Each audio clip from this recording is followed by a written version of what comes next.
Hello students, मैं doctor निशा बंसल, सहायक आचार्य EAFM राजकीय महाविद्यालय सुमेरपुर से। आज की वीडियो में हम बात करेंगे बीकॉम द्वितीय वर्ष के लिए प्रश्न पत्र द्वितीय अंतर्राष्ट्रीय व्यापार एवं वित्त। इस वीडियो में हम बात करेंगे अंतर्राष्ट्रीय भुगतान निपटारे के तरीके भाग 2। अंतर्राष्ट्रीय भुगतान निपटारे के तरीकों में हमने पिछले वीडियो में बात की थी अंतर्राष्ट्रीय भुगतान का अर्थ क्या होता है और अंतर्राष्ट्रीय भुगतान की आवश्यकता के क्या कारण हैं, क्यों उत्पत्ति होती है अंतर्राष्ट्रीय भुगतानों की। तो इस प्रकार से ये टॉपिक हमने पिछले वीडियो में कवर किया था। आज के वीडियो में हम इन टॉपिक्स के बारे में चर्चा करेंगे। अंतर्राष्ट्रीय भुगतान की क्या विशेषताएं हैं, main characteristics of international payment, और साथ ही हम बात करेंगे अंतर्राष्ट्रीय भुगतान के क्या तरीके हैं, क्या पद्धतियां हैं अथवा कौन कौन सी रीतियां इसके लिए अपनाई जाती है, अर्थात मेथड्स ऑफ इंटरनेशनल पेमेंट्स के बारे में आज हम बात करेंगे। तो आइए स्टार्ट करते हैं अंतर्राष्ट्रीय भुगतान की विशेषताओं से। तो अंतर्राष्ट्रीय भुगतान की सबसे बड़ी विशेषता है दो पक्ष, यानी कि टू पार्टीज इसमें पाई जाती है। जिस प्रकार से हम देश में आंतरिक भुगतान के अंतर्गत दो पार्टी होती है, उसी तरह से अंतर्राष्ट्रीय भुगतानों में भी टू पार्टीज, दो पक्ष पाए जाते हैं। भुगतान देने वाला व्यक्ति और पहला पक्ष है भुगतान देने वाला व्यक्ति और दूसरा पक्ष हो गया भुगतान लेने वाला व्यक्ति, या हम ये कह सकते हैं भुगतान भेजने वाला व्यक्ति और भुगतान मंगाने वाला व्यक्ति। किसी भी प्रकार से आप बात कीजिए तो दोनों पक्ष कहलाते हैं, यहाँ पर दो पक्ष इसमें होते हैं। नेक्स्ट बात करते हैं हम विशेषता की, दो या दो से अधिक देशों के मध्य व्यवहार। देखिए, अंतर्राष्ट्रीय भुगतान के लिए आवश्यक है कि जो भी व्यावसायिक क्रिया की गई है वो दो या दो से अधिक देशों के मध्य की जाए। यदि एक ही देश के मध्य किसी भी प्रकार की व्यावसायिक क्रिया की जाती है तो ऐसी स्थिति में वो आंतरिक व्यापार कहलाता है। अंतर्राष्ट्रीय व्यापार की श्रेणी में हम उसे नहीं रख सकते। तो इस प्रकार से जब दो देशों के मध्य व्यापार किया जाता है तो वो अंतर्राष्ट्रीय व्यापार की श्रेणी में रखा जाता है। तो दो या अधिक देशों के नागरिकों के मध्य में भुगतान किए जाते हैं। नेक्स्ट, आर्थिक दायित्वों का निपटारा, सेटलमेंट ऑफ इंटरनेशनल लायबिलिटीज़। अंतर्राष्ट्रीय भुगतानों की आवश्यकता इसलिए होती है क्योंकि विभिन्न देशों के निवासी अपने आर्थिक दायित्वों का निपटारा करना चाहते हैं। और वो आर्थिक दायित्व क्यों उत्पन्न हो सकते हैं? आयात निर्यात के कारण उत्पन्न हो सकते हैं, या पूंजी, ऋण, लाभ या ब्याज के कारण किसी प्रकार का भुगतान करना है तो उत्पन्न हो सकते हैं, या किसी प्रकार की आर्थिक सहायता या अनुदान उसे प्राप्त हुआ है। तो इस प्रकार से इन दायित्वों का निपटारा करने के लिए आर्थिक भुगतान, अंतर्राष्ट्रीय भुगतान किए जाते हैं।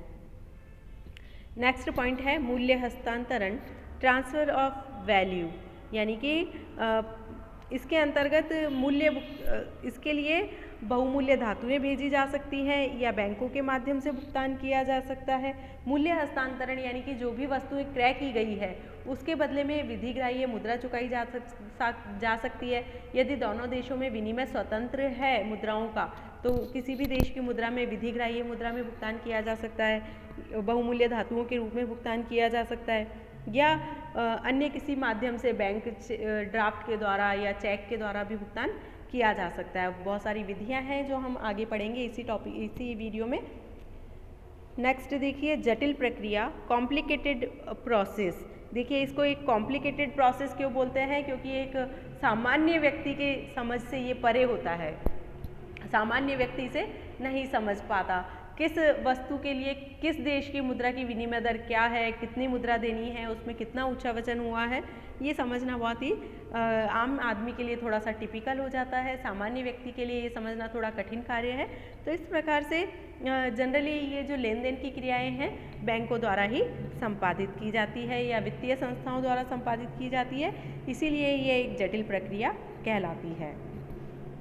नेक्स्ट पॉइंट देखिए, गैर आर्थिक अंतर्राष्ट्रीय भुगतान, नॉन इकोनॉमिक इंटरनेशनल पेमेंट, यानी कि बहुत बार गैर आर्थिक भुगतान भी करने पड़ते हैं, जैसे कि विदेशी सहायता है, या युद्ध में किसी भी प्रकार का मुआवजा चुकाना है, या जो राजनयिक प्रतिनिधिमंडल भेजे जा रहे हैं उनसे संबंधित किसी प्रकार का व्यय किया जाए, या हम कह सकते हैं सरकार किसी प्रकार के पुरस्कार की घोषणा कर दे या पारितोषिक की घोषणा कर दे, तो इस प्रकार से ये जो भुगतान किए जाते हैं इनाम से, पारितोषिक से संबंधित, तो ये सारी गैर आर्थिक क्रियाओं के अंतर्गत भी अंतर्राष्ट्रीय भुगतान किए जा सकते हैं। तो इस प्रकार से ये सारी अंतर्राष्ट्रीय भुगतान की विशेषताएं हमने देखी। नेक्स्ट हम देखते हैं अंतर्राष्ट्रीय भुगतान के तरीके, पद्धतियाँ अथवा रीतियाँ। देखिए अंतर्राष्ट्रीय भुगतान किस प्रकार से किए जा सकते हैं, तो फर्स्ट पॉइंट पर पढ़ते हैं हम, आयातों का निर्यातों द्वारा भुगतान। जब एक देश किसी दूसरे देश से वस्तुओं का आयात करता है, जब एक देश किसी दूसरे देश में वस्तुओं का निर्यात करता है तो उतनी ही मुद्रा का भुगतान वो अपने आयातों के लिए कर सकता है। तो निर्यात आयातों का भुगतान अपने आप कर सकते हैं। तो आयात निर्यात के कारण आपस में पेमेंट हो सकता है। नेक्स्ट देखिए धातुओं के हस्तांतरण द्वारा भुगतान।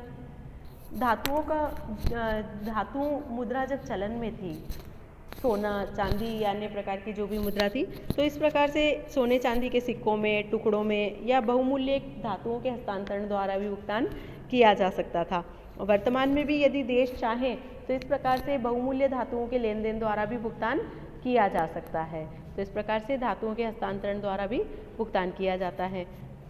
नेक्स्ट देखिए करेंसी हस्तांतरण द्वारा भुगतान, यानी कि जो पेमेंट किया जाता है, यदि एक देश के लोग अपने देश की करेंसी या नकदी के हस्तांतरण द्वारा भुगतान करते हैं तो इस प्रकार से ये करेंसी द्वारा भुगतान कहलाता है। और इसके 3 रूप हो सकते हैं, या तो देनदार देश की मुद्रा में भुगतान कर दिया जाए, या लेनदार देश की मुद्रा में भुगतान किया जाए, या हम ये कह सकते हैं दोनों ही देश की मुद्रा नहीं हो, किसी अन्य तीसरे देश की मुद्रा यहाँ पर काम में ले ली है।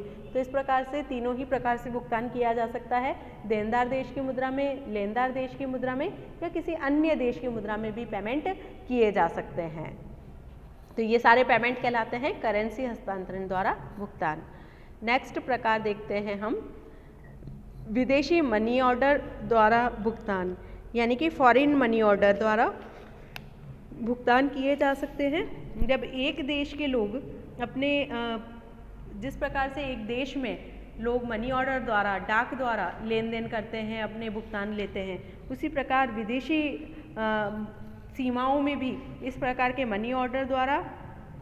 विदेशी मनी ऑर्डर द्वारा भुगतान किया जाता है। तो ये सारी व्यवस्था क्या कहलाती है, मनी ऑर्डर द्वारा भुगतान की व्यवस्था इसे कहा जाता है। नेक्स्ट प्रकार है चेक द्वारा भुगतान। जब भुगतानकर्ता का यहाँ पर जो लेन देन होते हैं वो किस प्रकार से होते हैं, चेक द्वारा। और यहाँ पर भुगतानकर्ता का लेनदार देश में बैंक खाता होना चाहिए, और लेनदार को भुगतान उस देश की जिस बैंक में उसका खाता है उस बैंक में चेक डिपॉजिट कराएगा और वहाँ से उसका पेमेंट देनदार को प्राप्त हो जाएगा। तो इस प्रकार से ये चेक द्वारा भुगतान कहलाता है, जिसमें चेकों के आदान प्रदान द्वारा भुगतान किया जाता है। नेक्स्ट पॉइंट देखिए बैंक ड्राफ्ट द्वारा भुगतान।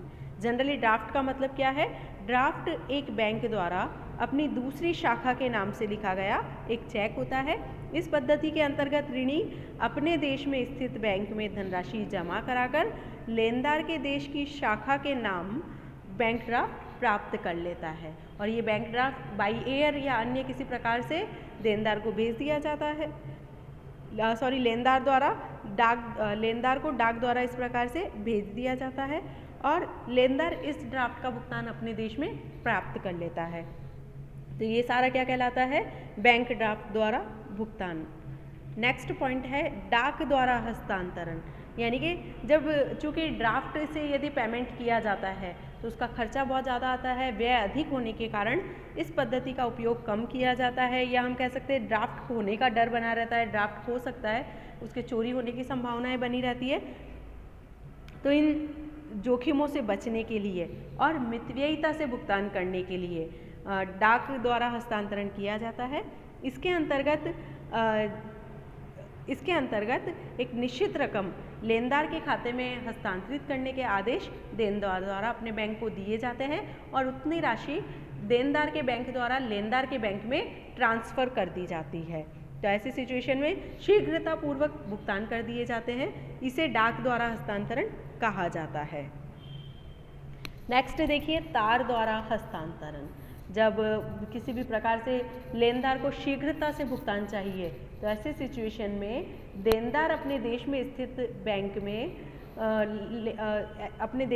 बैंक में ऐसी बैंक होनी चाहिए जिसकी शाखा लेनदार के पास हो, लेनदार के यहाँ लेनदार के देश में भी उस बैंक की शाखा होनी आवश्यक है। तो ऐसी सिचुएशन में ऐसे बैंक में देनदार मुद्रा जमा कराता है और इस आशय की सूचना तार द्वारा लेनदार को दे दी जाती है कि हमने राशि जमा करा दी है।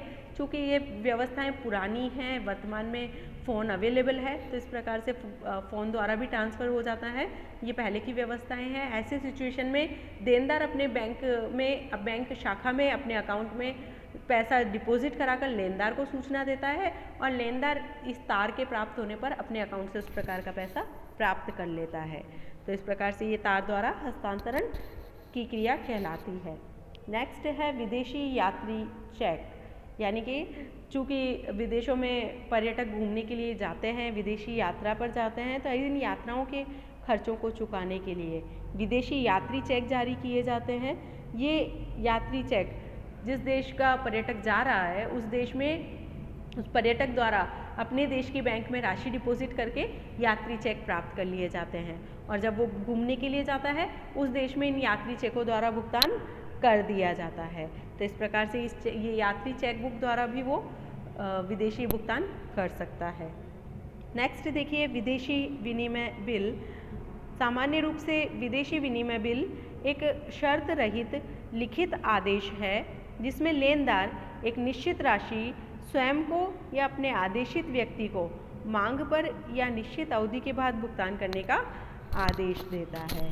तो इस प्रकार से इसके अंतर्गत लेनदार एक निश्चित राशि भुगतान करने का आदेश देता है और देनदार उसमें अपनी स्वीकृति प्रदान करता है। निश्चित समय पर निश्चित राशि भुगतान करने के लिए स्वीकृति जब प्रदान कर दी जाती है तो एक वैध अनुबंध का निर्माण होता है यहाँ पर, और इस प्रकार से विदेशी विनिमय बिलों के द्वारा भी भुगतान किए जा सकते हैं।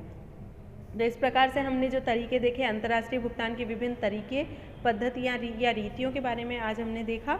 इसी के साथ ये पद्धतियाँ और रीतियाँ यहीं पर समाप्त होती है। Thank you very much.